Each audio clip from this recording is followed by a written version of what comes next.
말씀은 출애굽기 28장 1절에서 2절 말씀입니다.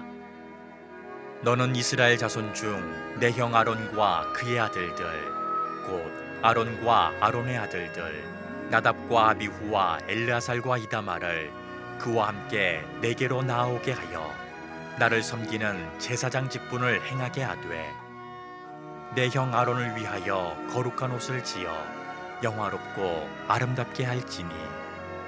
아멘.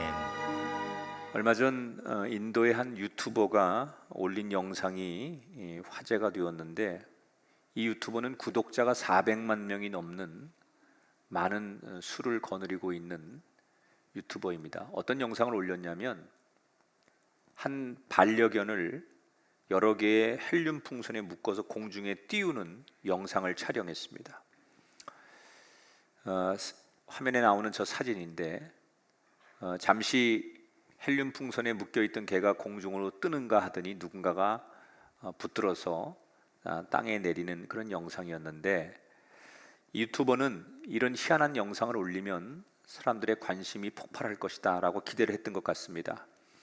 그러나 상황은 반대로 흘렀습니다. 이 영상을 올리자 여기저기서 비난이 빗발쳤고, 드디어 동물복지단체가 이 사람을 고소하면서 경찰에 체포되었고, 결국 이 유튜버는 다시 영상을 삭제하고 모든 사람들께 머리를 숙여 사과하는 이런 일이 있었습니다. 유튜브라든지 SNS가 활발해지면서 사람들은 구독과 조회수가 아주 중요해졌습니다. 그래서 경쟁하듯 더 많은 관심을 끌기 위해 사람들은 자신의 삶을 이런 식으로 표현하죠. 근데 언젠가부터 이 SNS가 주는 후유증, 악성 댓글들 또는 자기가 기대한 만큼 사람들이 반응이 오지 않으면 마음이 병들고 심각한 우울증에 빠지는 사람들이 많아지고 있습니다. 사실은 우리가 자존감이 높은 사람일수록 남의 시선에 그렇게 영향을 많이 받지 않아요. 근데 자존감이 낮은 사람일수록 상대의 평가를 굉장히 중요하게 생각합니다. 내 자신이 행복하고 내 자신이 만족하는 사람은 다른 사람들이 별로 관심을 갖지 않아도 그게 그렇게 불행의 요소라고 생각하지 않아요. 오늘 우리들의 문제는 남들이 나한테 어떤 박수와 환호를 보내느냐, 그보다 더 중요한 것은 내가 얼마나 소중한 사람인가를 알아야 돼요. 학교 성적이 나오지 않아서 고민하는 학생들, 취업이 되지 않아서 염려하는 젊은이들, 인생의 문제를 놓고 고민하는 기성세대들, 이분들에게 현실의 문제를 해결하는 것보다 더 중요한 것은 내가 얼마나 위대한 사람인지를 아는 거예요. 전 그런 의미에서 예수 믿는 건 참 좋은 거라고 생각해요. 예수를 믿으면 우리가 어떤 존재인지를 분명하게 성경은 가르쳐줘요. 성경이 뭐라고 말합니까? 너희는 택하신 족속이요 왕 같은 제사장들이요 거룩한 나라요 그의 소유된 백성이라고 그랬어요. 언젠가 되겠지 그런 게 아니고 지금 현재 진행형이에요. 너는 택하신 족속이요 왕 같은 제사장들이요 거룩한 나라요 그의 소유된 백성이니. 여러분, 우리는 지금 예수를 믿는 이 순간부터 거룩한 나라의 소유된 백성이고 왕 같은 제사장들이에요.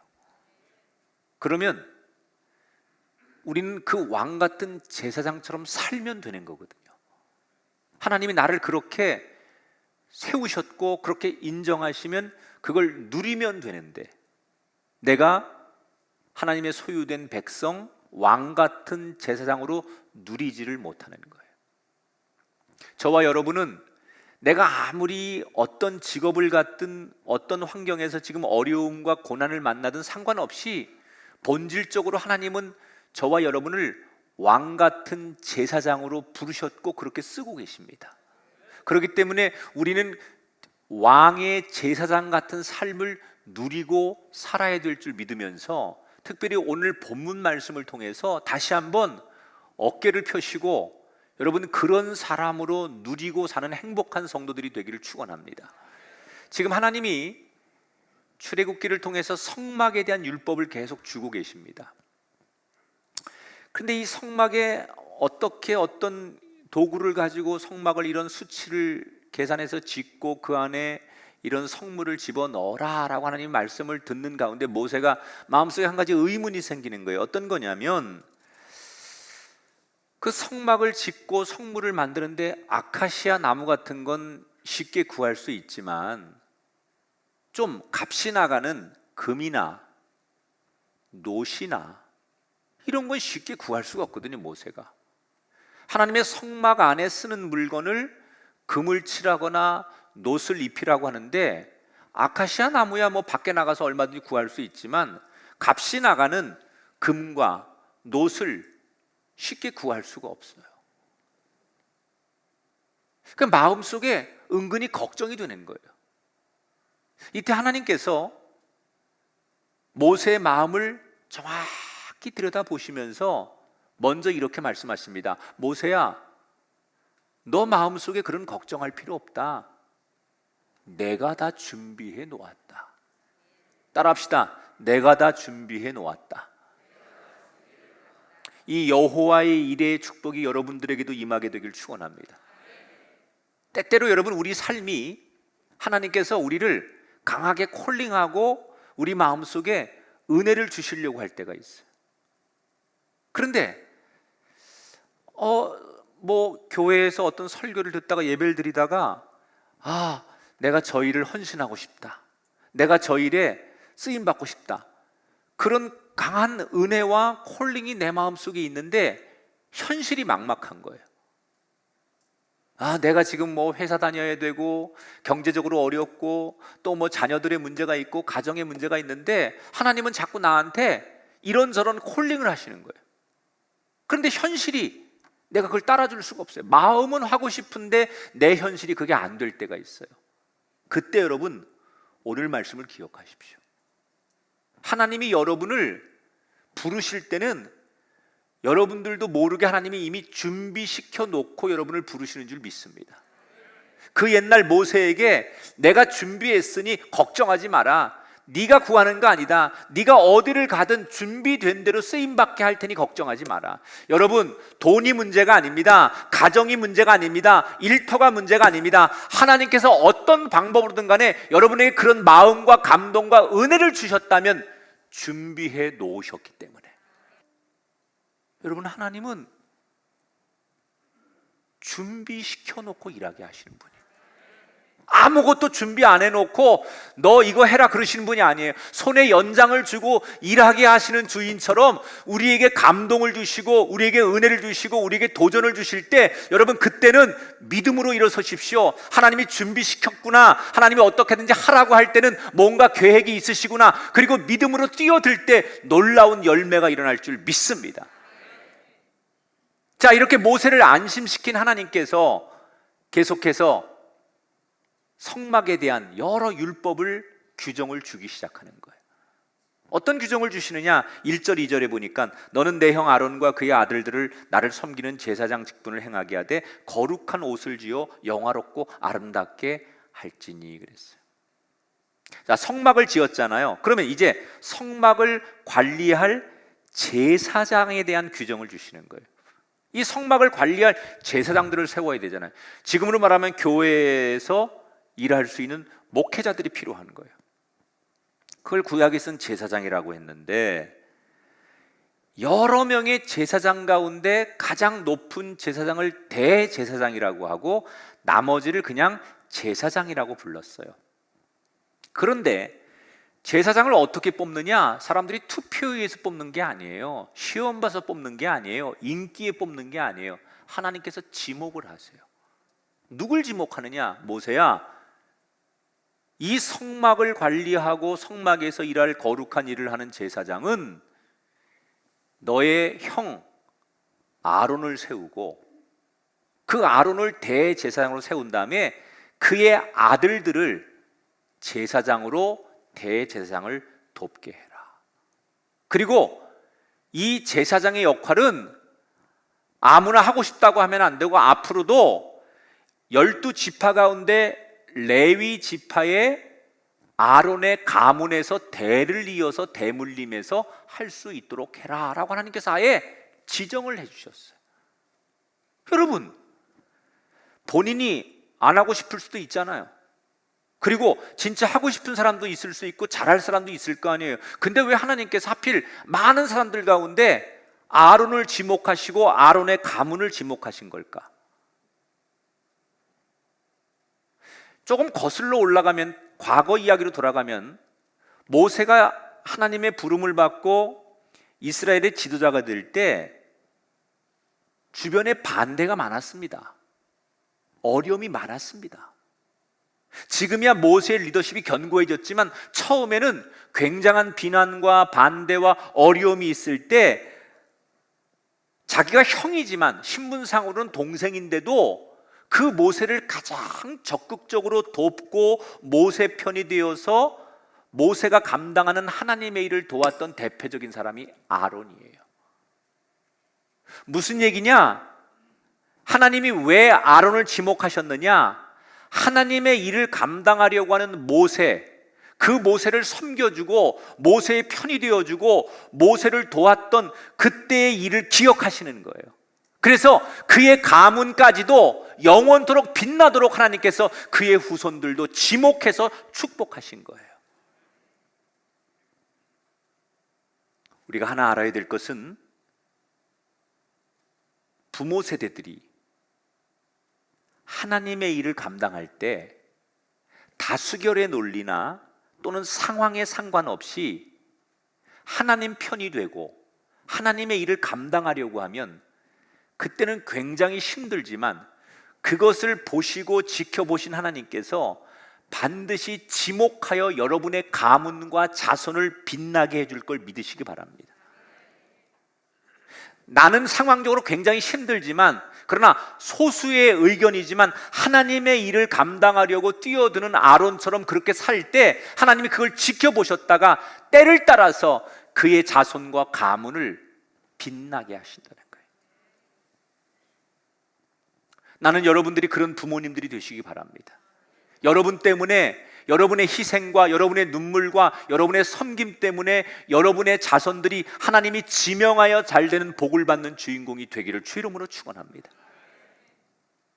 그리고 나서 하나님께서 곧바로 이 제사장들이 입을 옷을 이제 규정하기 시작하는 거예요. 지금도 그렇지만 현대인들은 옷이라는 게 어떤 자기의 신분을 상징하는 것보다는 편리함을 위주로 입지만 고대 근동 사회에서는 옷은 권위와 자신의 신분을 상징하는 거예요. 그래서 옷을 입을 때는 입고 싶다고 입거나 내가 입고 싶은 옷을 입는 게 아니에요. 자신의 신분과 자신이 하는 일에 맞춰서 자신의 권위를 드러내는 것이 옷이기 때문에 고대 근동 사회의 옷은 굉장히 엄격한 거예요. 그런데 이 옷을, 제사장의 옷을 편하게 입어라 그렇게 말씀하지 않고 하나님께서 일일이 치수와 여러 가지 색깔과 소재와 의미를 하나하나 부여해 주기 시작한 거예요. 왜? 제사장들은 하나님의 성막에 들어가서 일을 하는 사람들이기 때문에 세상과 구별돼야 된다는 거예요. 세상에서 입는 똑같은 옷이 아니라 구별된 옷을 입으라는 거예요. 이게 물론 구약의 얘기지만, 그래서 제사장이 입을 옷을 크게 8가지로 구성해 줬어요. 지금부터 사진을 보여드릴게요. 이 사진을 계속 보여드릴 건데, 제일 먼저 에봇이라고 나와요. 오른쪽에 여러분 밑에서 두 번째 나오는 게 저 에봇이에요. 저거는 섬기다라는 뜻을 가진, 우리로 말하면 그 앞치마 같은 거예요. 맨 위에 입는 앞치마 같은 건데 가장 좋은 최고급 원단으로 만들어야 되지만 어깨에 보면 양쪽에 보석이 2개가 박혀 있습니다. 이 보석은 그냥 박아놓은 게 아니라 이스라엘의 12아들들의 이름을 6명씩 써놓은 거예요. 두 번째, 흉패가 있습니다. 흉패. 이거 가슴에, 여러분 저 가슴에 있는 저 12개 보석입니다. 저기. 제사장들의 옷은 저렇게 휘황찬란했어요. 어깨에도 보석을 달고 이 가슴에 저 흉패라는 곳에 보석을 다는데, 저 흉패가 굉장히 중요합니다. 저 흉패 안에는 우림과 둠림이라는 게 있어요. 이게 뭐냐면 하나님께 물어서 중요한 결정을 할 때 하나님의 뜻을 구하는 데 쓰는 도구예요. 그러니까 지금으로 말하면 제비뽑기 같은 거예요. 하나님, 이 갈림길에서 우리 민족이 어디로 가야 됩니까? 하나님, 지금 이 문제 앞에서 내가 뭘 결정해야 됩니까? 라고 제사장 앞에 나가서 물으면 제사장은 하나님 앞에 이 흉패 속에 있는 우림과 둠림을 꺼내가지고 그것을 통해서 하나님께서 주시는 사인을 전하는 거예요. 그거 너무 미신 아닙니까? 여러분, 뭐가 미신이에요? 하나님께 묻는 건 믿음이고요, 우상에게 묻는 게 미신인 거예요. 하나님께 묻는 건 미신일 수가 없는 거예요. 하나님께 구하는 건 미신일 수가 없는 거예요.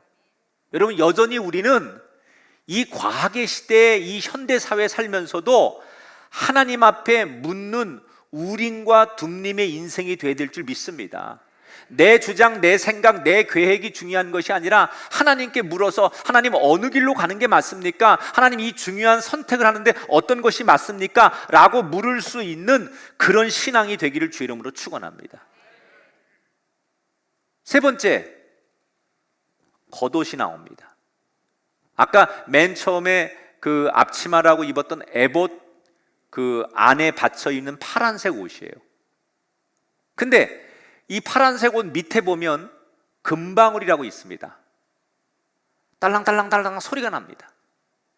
사람들이 이렇게 모여 있는데 제사장이 저 옷을 입고 걸어가면 이 밑에 있는 금방울이 딸랑딸랑 소리를 내죠. 그럼 사람들은 뭘 인식할까요?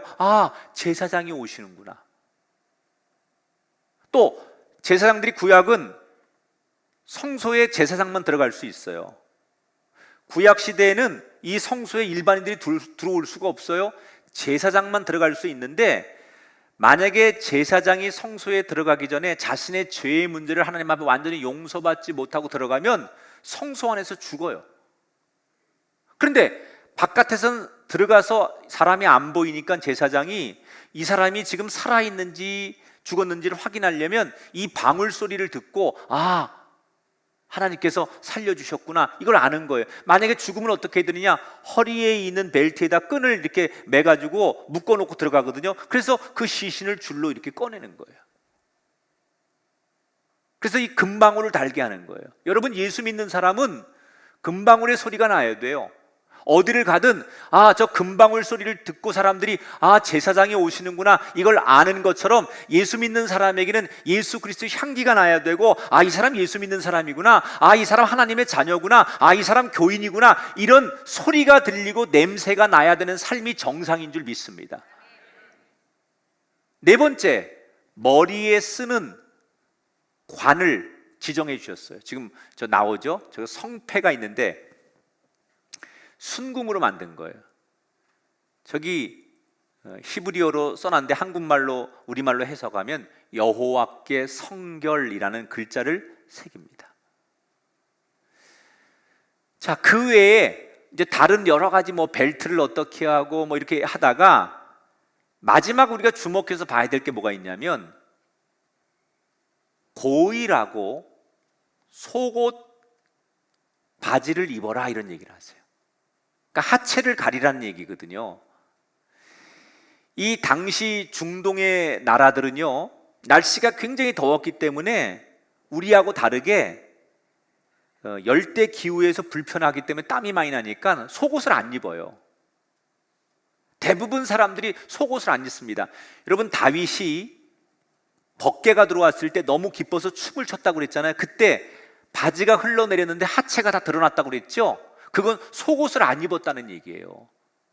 그러니까 당시의 중동 사람들은 날씨의 영향 때문에 속옷을 안 입는 걸 편안하게 생각하고 그게 그들의 문화였어요. 그런데 하나님께서 그걸 알면서도 제사장에게는 속옷을 반드시 입히셨어요. 하나님 앞에 경건해야 되기 때문에 가리고 감춰야 될 것들은 다 그런 절제된 모습으로 나와라, 그런 의미예요.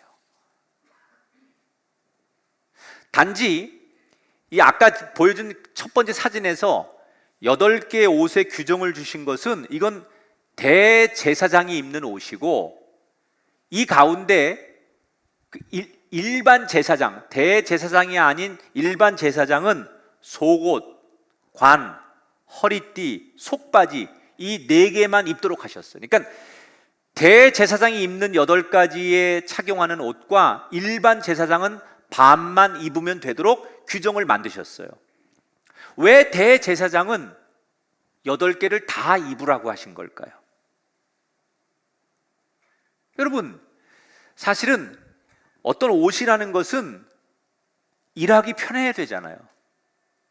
그런데 저게 사실 지금 제가 설명한 저게 그냥 입으면 되는 게 아니에요. 가서 묶고 뭐 이게 이렇게 딱 맞춰야 되고, 이걸 여기다 흉패를 달아야 되고, 그 안에 뭘 집어넣어야 되고, 시간도 많이 걸리고, 이걸 하나하나 하는 게 굉장히 귀찮은 거예요. 그런데 하나님께서는 하나님이 일하려고 부른 대제사장에게 귀찮고 시간이 많이 걸리지만 반드시 이렇게 하라는 거예요. 왜요?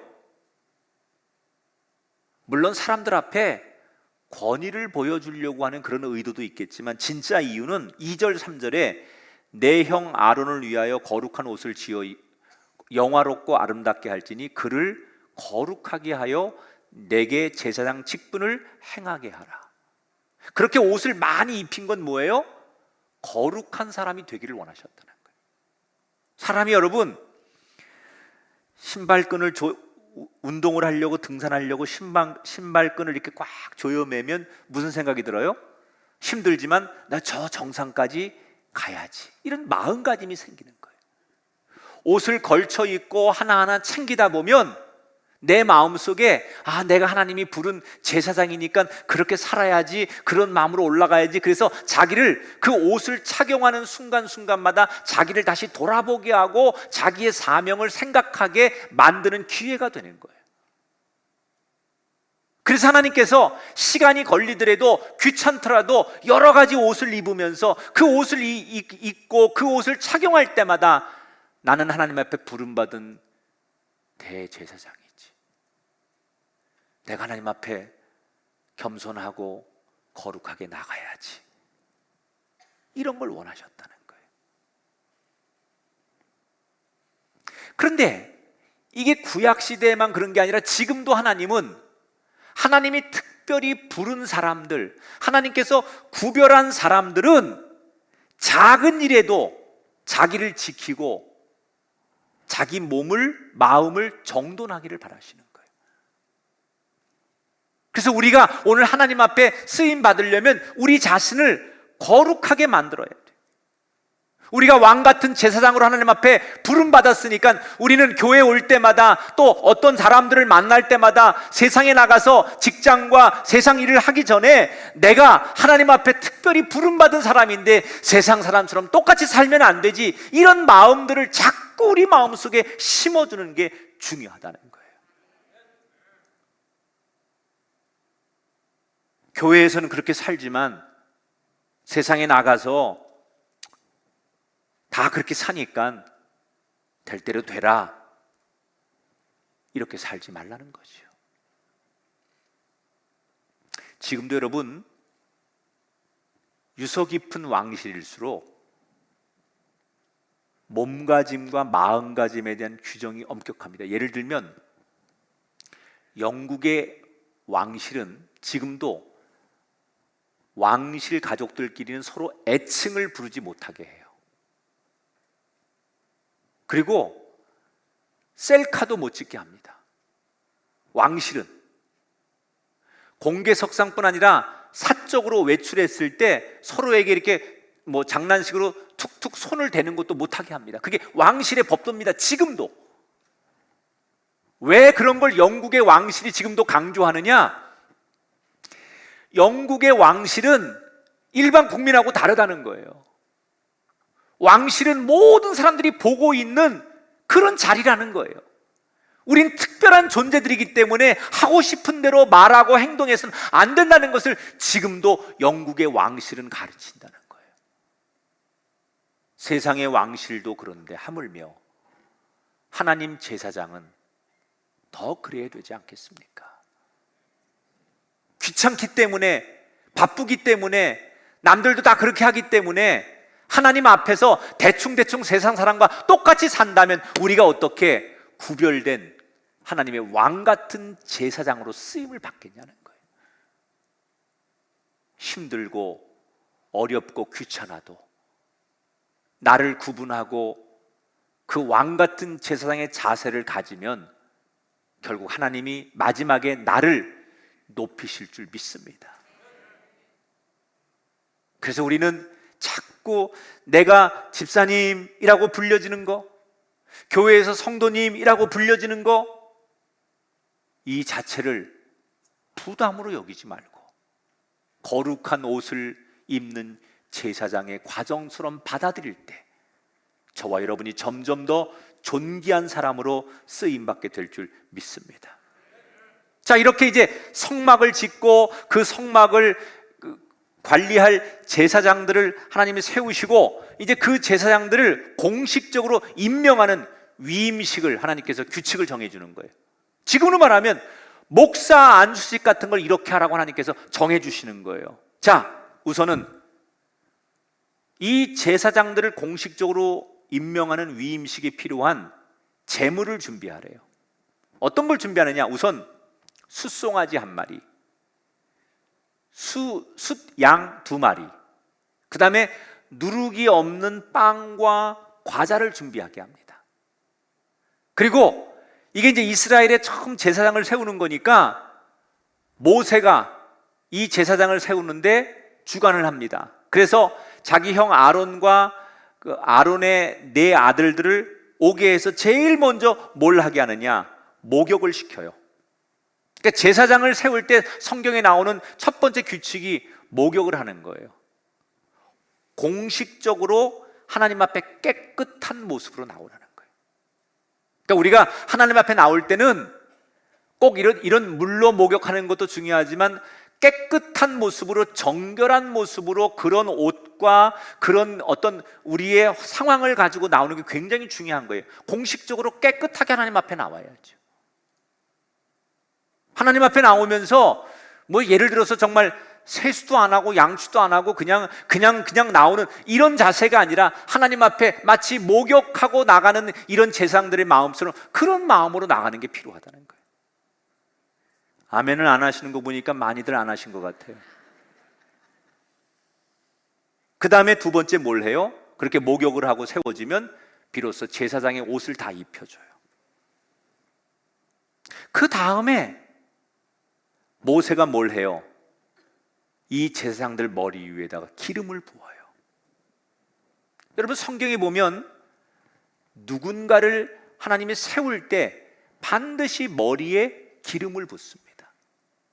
하나님이 왕으로 세우든 제사장으로 세우든 선지자로 세우든 반드시 기름을 부어요. 하나님의 용사로 쓸 때 기름을 부어요. 여러분, 이 구약의 기름 부음은 지금도 우리에게 동일하게 일어나고 있어요. 하나님이 쓰시는 가정, 하나님이 쓰시는 자녀, 하나님이 쓰시는 사람들은 반드시 하나님께서 지금도 기름을 붓습니다. 성령을 통하여 우리에게 기름을 부어요. 그래서 이렇게 예배를 드리다가 말씀의 은혜를 받기도 하고 찬송을 부르다가 가슴이 뭉클하기도 하고 기도하다가 큰 은혜와 감동과 깨달음이 있기도 하고 이렇게 성도들끼리 교제하고 봉사하다가 내 마음속에 큰 은혜가 있을 때 그걸 뭐라고 해요? 성령께서 나를 터치하시는 거예요. 기름을 붓는 거예요. 기름을 붓는다는 것은 하나님께서 여러분을 쓰시겠다는 거예요. 오늘도 예배를 드리면서 말씀을 들으면서 마음의 감동, 목마른 사슴이 시냇물을 찾아 갈급해서 헤매이다 그 시냇물을 만나서 만족해하는 것처럼 여러분이 인생의 답을 찾지 못하는데 하나님 앞에 나와 말씀 듣고 예배드리다가 은혜와 감동과 감격이 있다면 그것은 여러분에게 하나님께서 기름을 부으시는 거예요. 내가 너를 쓰겠다는 거예요. 오늘도 여러분에게 기름 부음의 축복이 있길 바랍니다. 여러분 가정과 자녀에 하나님께서 성령의 기름을 부으셔서 내가 너를 기름 부어 세웠다. 이 은혜가 우리에게도 계속 흘러가게 되기를 주님의 이름으로 축원합니다. 이렇게 기름 부음의 의식이 끝나면 그 다음에 이제 본격적으로 뭘 하느냐? 제사를 드리는데 4가지 제사를 드려요. 제일 첫 번째 드리는 제사가 속죄제라는 제사예요. 어떻게 하냐? 숫송아지 한 마리를 갖다 놓고 제사장 할 사람들이 다 와요. 그래서 그 송아지 머리 위에다가 손을 다 갖다 댑니다. 이건 뭘 의미하는 거냐면 내가 지금까지 지은 모든 죄를 이 희생 제물인 숫송아지에게 다 전가하는 거예요. 내가 살면서 아무리 제사장으로 부름받았지만 내가 살면서 지은 죄가 많은데 그 모든 지은 죄를 인정하고 그 송아지에게, 제물이 될 송아지에게 다 손을 얹어서 다 거기다가 전가시키는 거예요. 그러면 제사장들의 죄를 다 짊어진 이 송아지가 하나님 앞에 죽어서 피 흘려 희생의 제물이 되므로 내 죄가 용서함 받는 제사가 속죄제예요. 이게 신약으로 넘어가면 예수 그리스도께서 우리의 모든 죄를 짊어지시고 십자가에 죽으심으로 우리가 용서함을 입었어요. 아멘. 우리가 이 속죄제의 은혜를 입은 사람들이에요. 이게 기독교의 핵심 아닙니까? 그러면 내가 모든 죄를 하나님 앞에 용서함 받는 거예요. 이 속죄제를 마치면 두 번째 무슨 제사를 드리냐? 번제라는 제사를 드려요. 구약의 제사 가운데 가장 잔인하고 힘든 제사예요. 왜냐하면 이거는 숫 양을 잡아서 창자를 다, 배를 갈라서 다 끄집어내고 그거를 다 조각을 낸 다음에 이 제물을 불에 완전히 태워가지고 제가 될 때까지 태우는 제사가 번제예요.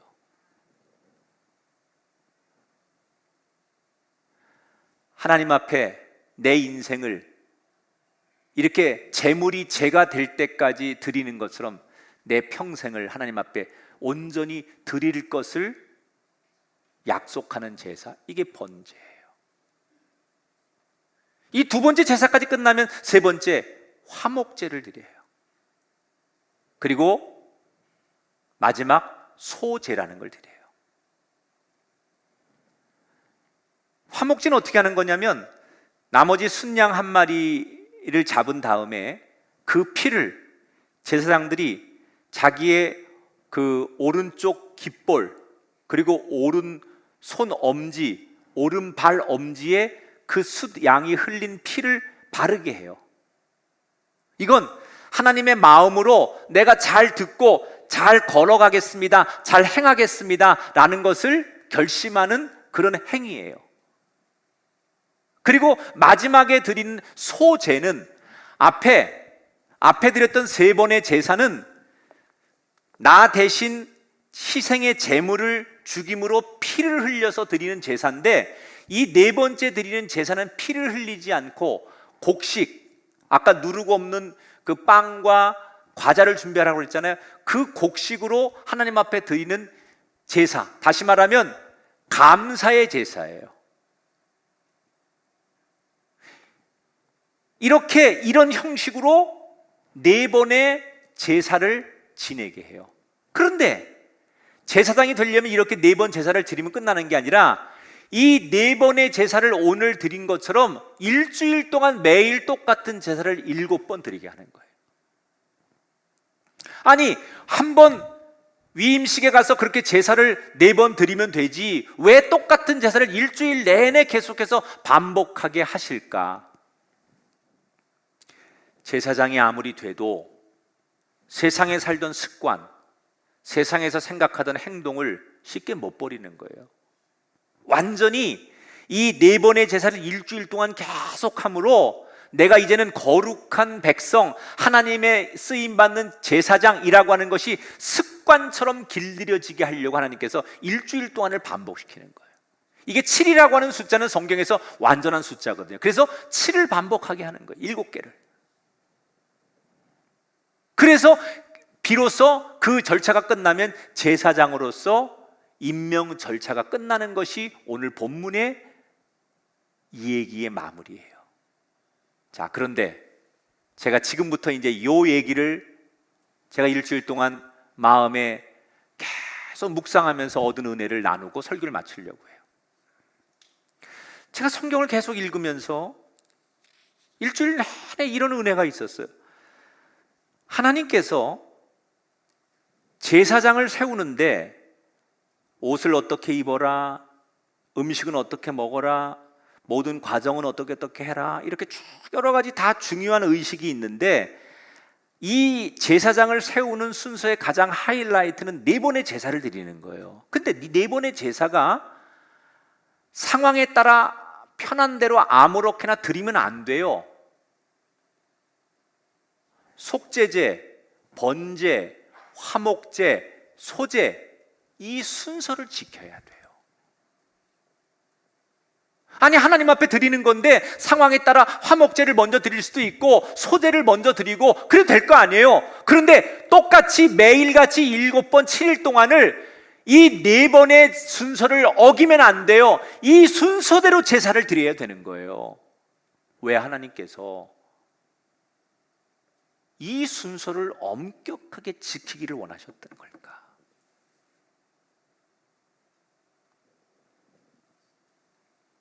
첫 번째 속죄제를 드리지 않으면 두 번째 번제, 세 번째 화목제, 네 번째 소제를 드릴 수 없어요. 왜 그러셨을까? 여긴 굉장히 중요한 하나님의 메시지가 숨겨 있어요. 그건 내가 하나님 앞에 용서받은 사람이라는 것을 모르면, 내가 하나님 앞에 용서받은 은혜를 입은 걸 모르면 다른 제사, 다른 예배는 의미가 없다는 거예요. 속죄제가 뭐예요? 내 죄를, 나 같은 사람을 용서해 주셨다는 제사예요.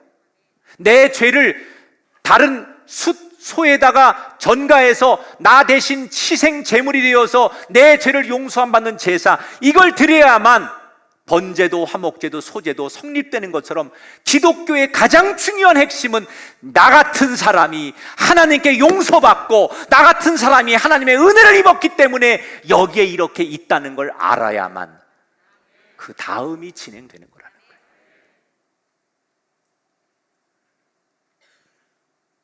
우리가 교회 나와서 찬양을 즐겁게 부르고 뭐 섬기고 봉사하고 헌신하고 다른 소그룹 모임도 잘하고 다 좋습니다. 그것도 다 하나님 앞에 예배고 교제입니다. 그런데 가장 중요한 건 내가 1대1로 하나님 앞에 용서받은 은혜와 감격이 없이는 다른 건 의미가 없다는 거예요. 나 같은 죄인 살리신 그 은혜가 놀라워. 그래서 드리는 찬양, 나 같은 죄인을 용서하시고 나 같은 죄인을 허락하신 하나님, 그 은혜가 놀라워 드리는 11조, 그런 예배, 하나님은 그걸 원하시는 거예요.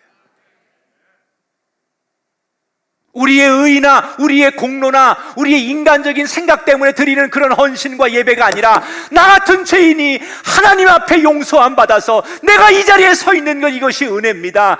이게 너무 감격스러워서, 이게 너무 좋아서 하나님 앞에 드리는 예배, 드리는 헌신을 하나님께서 기뻐하신다는 거예요. 그래서 우리에게 날마다 제일 먼저 점검해야 되는 것은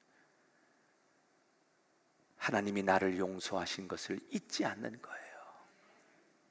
바울이 말한 것처럼 우리 모두는 죽어야 할 죄인 아닙니까? 그런데 하나님께서 우리를 용서하셔서 그 덕분에 우리 모두는 존귀한 제사장이 되었어요. 그런데 이런 하나님의 용서하심을 진짜로 기억하고 있습니까? 어느덧 우리가 무뎌지다 보니 신앙생활하고 교회 생활하고 목회하면서 내 의의로, 내 생각으로, 내 욕심으로 내가 잘나서 하는 것처럼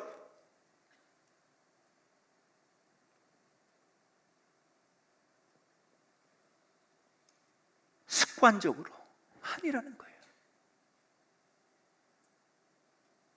하나님의 은혜가 없다면 우리가 어떻게, 제가 어떻게 목사하고, 어떻게 여러분이 장로하고, 어떻게 여러분이 이 자리에 예배할 수 있어요?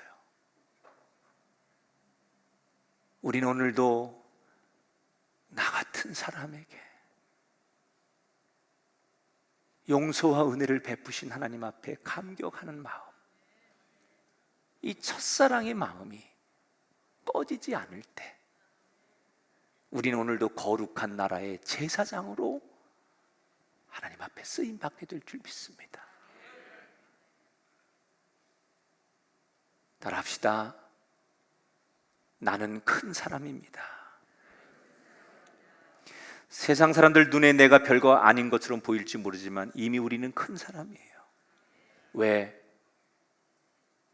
하나님이 나를 지목하여 너는 내 자녀고 내가 너를 거룩한 존귀한 제사장 되게 했기 때문에 우린 이미 남들이 뭘 하든 간에, 세상에서 우리가 무슨 직업을 가졌든 간에 중요하지 않아요.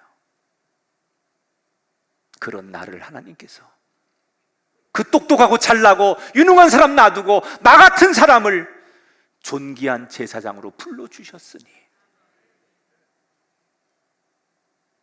나를 제대로 보면 나는 정말 큰 사람이에요. 하나님이 그런 나를 이렇게 존귀한 제사장으로 세우셨다는 것은 기대하고 있다는 얘기 아닙니까?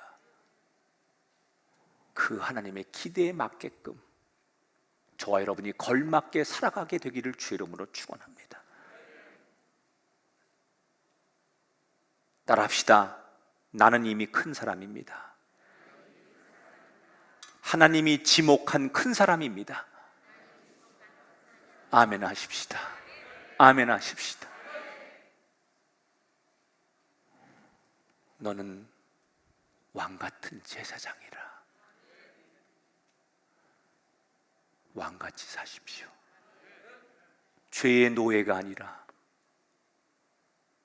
어둠의 노예가 아니라 존귀한 하나님 나라의 왕같은 그 왕의 자녀로 당당하게 여러분 누리고 행복하게 거룩하게 걸어가는 귀한 백성들이 되시기를 주님의 이름으로 축원합니다. 영상을 만나보겠습니다.